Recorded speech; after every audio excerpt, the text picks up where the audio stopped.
Ah, Anthémis. C'est le premier motif que j'ai imaginé dans la collection Jardin Secret. C'était pour moi une évidence. J'aime sa simplicité par son trait, mais son originalité dans la disposition. L'avantage de ces fleurs est qu'elles s'accordent avec n'importe quelle couleur de fond. L'inconvénient, il faut savoir faire un choix, et je peux vous dire que j'ai hésité très longtemps. Finalement, j'ai craqué comme vous avez pu le voir sur cette couleur lit de vin. Ce design est né à l'un de ces moments frustrants où j'avais envie de créer, mais je n'avais aucune idée de quoi faire. Alors, je me suis mise à gribouiller sur ma feuille tout un tas de choses, comme je fais à chaque fois que je manque d'inspiration. Il y a eu beaucoup de rien, mais quand cette fleur est apparue sur ma feuille, j'ai tout de suite visualisé le motif en elle. Je les ai tout d'abord imaginées grandes et assez espacées sur la mise en page, mais après quelques essais, j'ai décidé de partir sur tout le contraire. C'est-à-dire des petites fleurs imbriquées les unes avec les autres et comme un puzzle pour créer une unité.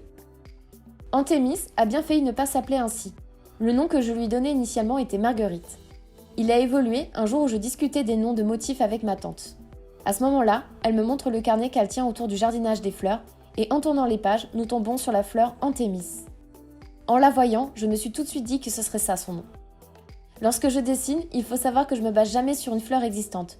Je laisse plutôt mon imagination travailler. C'est seulement au moment du choix du nom que parfois je recherche des fleurs existantes similaires pour m'en inspirer.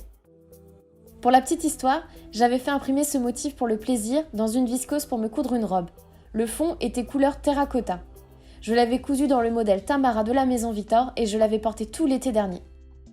Ce motif m'a appris que parfois manquer d'inspiration ce n'est pas grave. Même prendre le temps de gribouiller peuvent t'amener à des merveilles.